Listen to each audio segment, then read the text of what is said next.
Hey lovelies, another installment of Rooftop Tarot. Yes, again, this is not literally my roof, although there be some rooftop. But I want to be outside. I'm on my little deck where my hot tub is, and where there's car noise and all sorts of craziness. But it's green, it's sunny, it's gorgeous, and I love the summer in Oregon. Although, see, here's the thing about summer. I am a June baby. I'm a moon child. However, I was born at midnight on June 22nd. And so every year here in the Northern Hemisphere, solstice comes along and it's like the longest day of the year, and my heart opens and I'm just, and then it's June 22nd and it's my birthday. And it's like, yeah, from here on out, the darkness cometh. The darkness is coming for me. So it always feels like, very much like the tarot fives, that Roman numeral 5 that is featured in tarot decks, like traditional tarot decks that have Roman numerals. And so that reminds us the way in which the fives are all about juncture and pivot, like a V, like a fulcrum. So the fives in tarot are always like that tipping point, that quintessence, that fifth element that tips things over, provides a new perspective. Yeah, that's what happens to me on my birthday. It's like it tips over. The summer is already here, but now tipping over into darkness, because people, I am a melancholy babe. I am like, the glass is going to be half empty. I don't care. Even if there's just like a little sip out of the glass, so it's really mostly full. No, it's already on the way to being empty. This is how my mind works. And so this year, approaching my birthday, I set myself a little birthday treat / challenge. I thought, okay, what makes me happier than new tarot? Well, really nothing. So how do I indulge my love of new tarot without breaking the bank, and in a fun way that will like kind of add to my birthday month? So I set myself this challenge of seeing how many tarot decks I could buy for $100 US. And I came really close. I spent $109.35. I spent it on the website Magic, and they were running a sale. And I got 6 tarot decks, which I think that's pretty cool. $109.35, 6 tarot decks. Now 2 decks haven't arrived, because here's the thing about Magic. It's not magic. Shipping and postage and all that, those things happen. So only 4 of the decks have arrived. When the other 2 get here, I will add a postscript to this video. But for today, I wanted to show you my birthday tarot haul. So let's flip the camera over and maybe go inside where I can actually see things and I'm not squinting, and share with you my haul. Okay, so here we are diving into #100 tarot. I don't know that I really want to initiate that hashtag, but here we go. One of the things you're going to see right off the bat is that all 4 of the decks that I'm showing you today are Lo Scarabeo decks. And that's really, there's no mystery or accident there. Lo Scarabeo, that Italian deck manufacturer, just super consistent, really well produced, inexpensive decks. Now in this country, Lo Scarabeo decks are distributed through Llewellyn, so they remain really inexpensive like they are in Europe, even though they're coming from Italy. But the thing about Lo Scarabeo is, like, alongside, I would say, US Games or the Spanish deck company Fournier, alongside those 2 companies, Lo Scarabeo, these are reliably well-produced decks. You know what you're going to get. You're going to get a tuck box, but it's going to be a sturdy tuck box. You're going to get a consistently excellent, not like fabulous deluxe, but excellent card. The card stock will be springy, flexible. This is from their Golden series. I'll talk more about this deck in a minute, but this is the Golden Tarot of the Renaissance. So I think I now own all of the Golden decks. They have this like gorgeous, blingy, scrolled backdrop that's just really lovely. You know, and these cards are just, they're going to have that kind of snap. They're going to have kind of historically, what do I want to say? Historically relevant backings, which will be kind of designed and probably will be reversible. And they're probably going to have all 5 of the major European languages on the cards. They're going to have a little white book that also has all 5 languages, and consequently very, very scant discussion of each card. Often really typical of a Lo Scarabeo deck is that the descriptions in the guidebook will seem to have very little resemblance to what you see in the image. Sort of this loose coordination with Waite-Smith imagery, but it may not be sort of obvious. And so sometimes a Lo Scarabeo deck, particularly the ones that are based on art, on the history of art, they aren't always easy to read with. There are some Lo Scarabeo decks that I have that I don't try to read with. This one, however, and in fact all 3 of the others that I'm going to show you today, these are really readable decks. I haven't worked with them yet, but I'm very, very hopeful. And I will follow up with a review of that as I go along. So, the Astenzi Tarot, the Golden Tarot of the Renaissance. This deck is based on what is called the Astenzi Tarot, which actually is an incomplete deck. It was originally misidentified as the Charles VI deck. It was originally thought to come from the 14th century, but it's really from the 15th century, from like 1470s. And only 17 of the cards from the original deck have survived. 16 trump cards or major arcana cards, and then the Page of Swords. What I really love about this particular deck, it was collated or sort of overseen by Giordano Berti, who is like really a very, very fabulous tarot scholar. Some of you may know his version of the Solabusca Tarot, and you may have seen he has some classes that he's been offering on the Solabusca.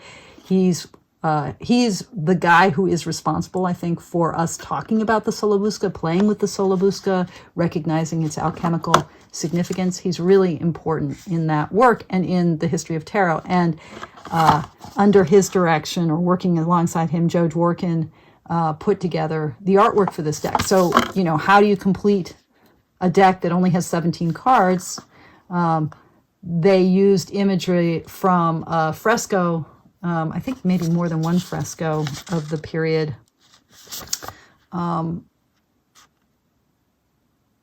So using imagery and mapping it onto, actually trying hard to map it onto sort of astrological significances, especially for the minor arcana. So here we have the 7 of Pentacles, for instance, and the keywords for this are about loss. Trying to remember. Delay, unproductiveness, useless effort. So it seems like it's more linked to maybe a Crowley-Harris connection, working with the astrological correspondences. But, you know, even coming from a kind of Waite-Smith imagery, or from a more general sort of numerological appreciation of what a 7 might mean, and what we do with the coins, it's readable. It's a really legible image. We can see the connection. We can see how this is the 5 of Swords. We can see how this might be related to the kind of withholding of the 4 of Pentacles. There's a kind of intelligence to this deck. And oh my gosh, and just the bling. Here's the 3 of Pentacles, 3 of Coins, right? That image of teamwork and artisanship. The 7 of Swords, that steadfastness of this card. I think this is I'm really excited to start to read with this deck. And there's some really surprising images, like this image for the 9 of Swords, which comes from a historical source, although it's been manipulated and reworked for the tarot deck.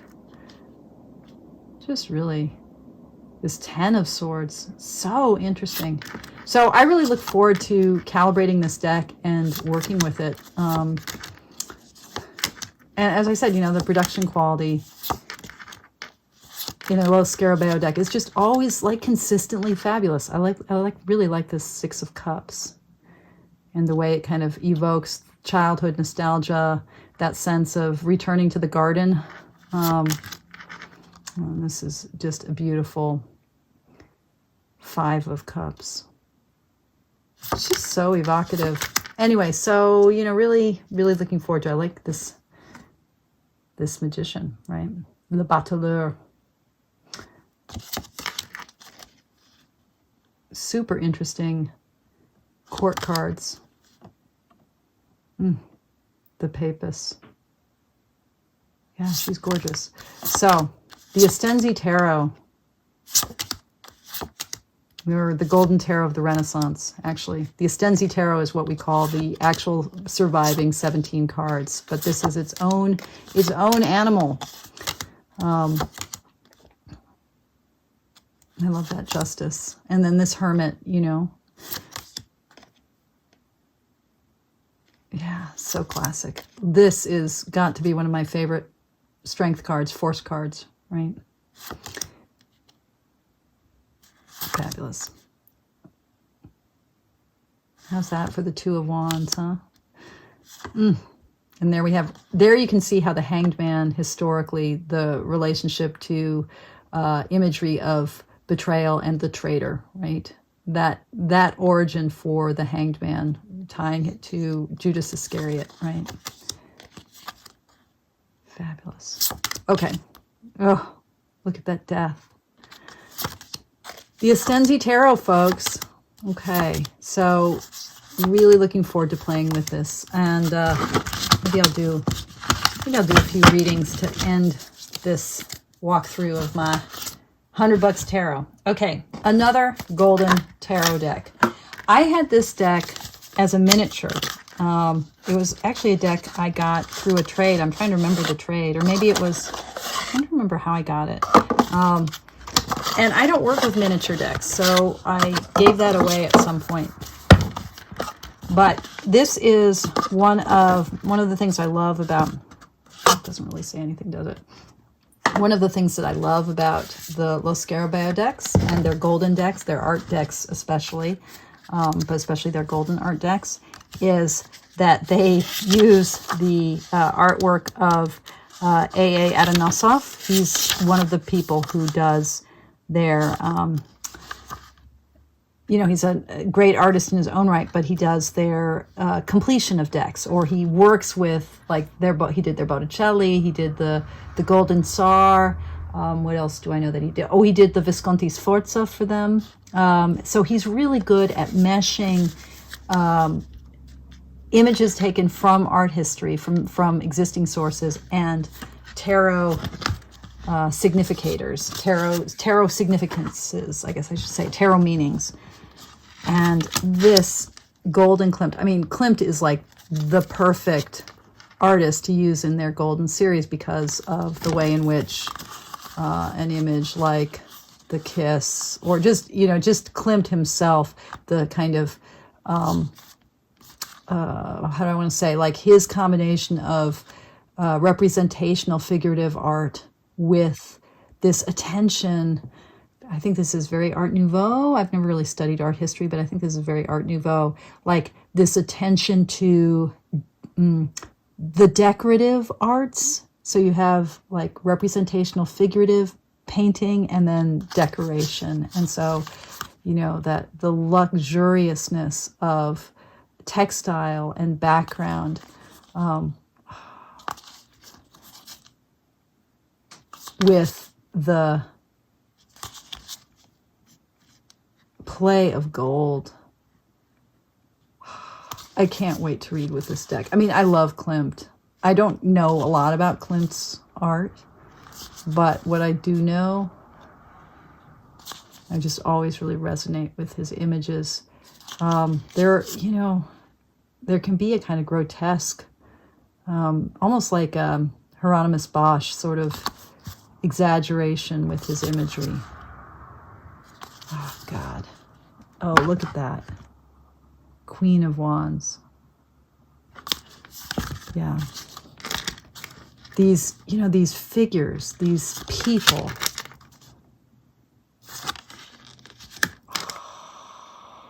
Two of Swords. So, you know, how will this read? That's a really good question. I don't know, but I'm dying to find out. This is a deck that I've been meaning to buy for a long time because I never read with the mini. Oh, look at that Nine of Swords. Oof, yeah. So powerful.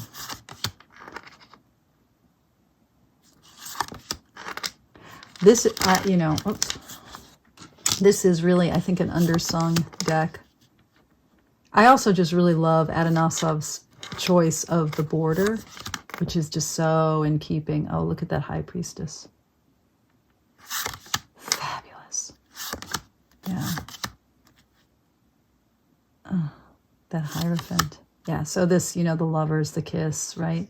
So an image like this, which is really pretty directly transposed from Klimt's painting, you can see, yeah, okay, you can see everything you need to know. Like, okay, why this needs to be a golden deck, how there's that play of the relationship between two-dimensional surfaces and texture, and then the three-dimensional figurative art. Oh, and the forced perspective of this chariot. Oh my God. Brilliant. Fucking brilliant. Oh, Lord.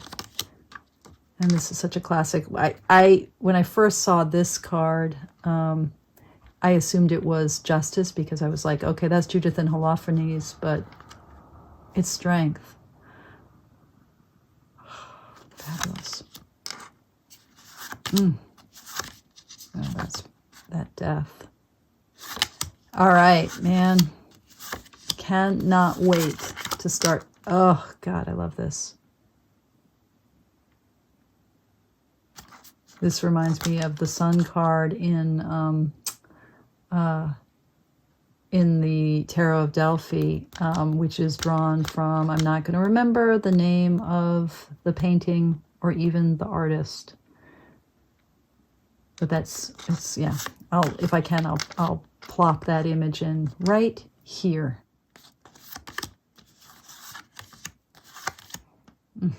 The World. That is brilliant. Okay, the Klimt Tarot. You know, there are walkthroughs of this deck, so I am obviously not looking at the deck in order, and I'm not showing how to read with the deck, but maybe if I have time and energy, I will at the end of this video. Beautiful. And now, there have been a number of Lo Scarabeo decks that are working with illustrators whose imagery is in the public domain. And what's really, I think, super important about these decks, besides, you know, just like whether it's a John Bauer or, you know, the Gustav Dore or any number of these illustrator decks, who else has come out recently? Of course, I'm not going to remember it now as I'm trying to think of it. But what's really, I think, interesting about these decks is the fact that, you know, in terms of tarot history, like Pamela Coleman Smith herself, one of the ways she made money was as an illustrator. So, you know, her deck, the first Waite Smith deck, the deck that spawned sort of the huge modern interest in occult tarot, super influenced by the history of illustration. So when you have Lo Scarabeo then come along and do a deck based on other illustrators' art, it's kind of like coming full circle. So Dore, I don't really know anything about him. Oh, this romance card here this is an image from the Florence Tarot. But they tell us he was a French illustrator in the 19th century, creating vivid paintings, etchings, and illustrations for some of the most influential works of fiction, from the lighthearted tall tales of Don Quixote to the Bible, Dante's Divine Comedy, works of Lord Byron, Edgar Allan Poe, Samuel Coleridge, and many others. Aside from fiction, Dore had illustrated London, a pilgrimage, which had vividly captured the atmosphere of the time. Most of Dore's artworks are wood engravings. The artist works the image into a block of wood, which is then covered in ink and printed onto paper, like, of course, the first mass-produced tarot decks. So, yeah. So this little white book actually does a good job, I think, of giving keywords that are evoked by the imagery of the Dore engraving that has been chosen. And I, when I was thinking of, who did the artwork here? Instructions by Charles Westby did the, it's Pietro Aligo. And yeah, or maybe he just edited the whole edition, the whole art. I'm not sure. Anyway, why I went with Dore as opposed to Edmund Dulac or the John Bauer or like any of the other recently produced illustration-based decks is because I love the black and white engraving aesthetic. I think this deck is really beautiful. And I think a lot of these are taken from sort of Christianity, sort of biblical, Dante kind of imagery. So there's a kind of high religiosity to the images that I really love. Now, will this deck speak to me in use? I don't know yet. Oh, look at that Six of Cups. Wow. Okay, I have to just read the description of the Seven of Cups. Okay. Daydreams, reflected image, feelings, imagination, things seen in the magic sphere, some realization or success, but nothing lasting or substantial. Well, that's okay. So, it is picking up on this particular image, reading it through a kind of Waite-Smith sensibility. What is this image taken from? One of the things that I don't like about the Lo Scarabeo, they don't ever give you the source material. Oh, by the way, here's the backs. Really great backings. They don't give you the source material, but that would be super. If I knew Dore and could say, well, what was this an illustration from? These little imps and all of these, sort of playthings. The cards and the dice, the sense of gaming, the tennis racket and the tennis ball. Super interesting. Anyway, oh wow, look at that Nine of Cups. Oh my goodness. Maybe it must be from like Gulliver's Travels or something. I wonder. Okay. Oh, I love this. I'd love to look at this deck side by side with something like Marie Bento's Lua Tarot, another kind of silvery black and white engraving based deck. Oh, I love it. That is a great Four of Pentacles.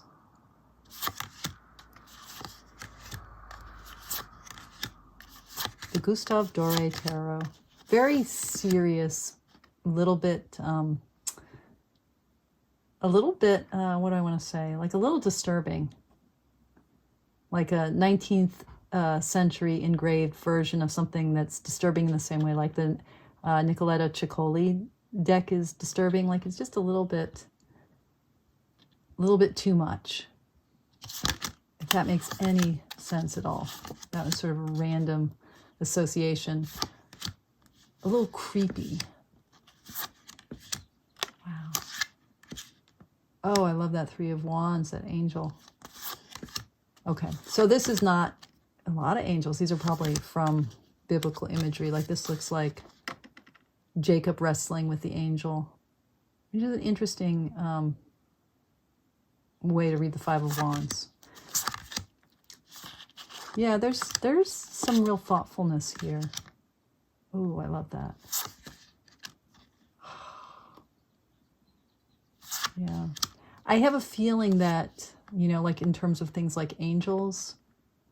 Oh, Three of Swords.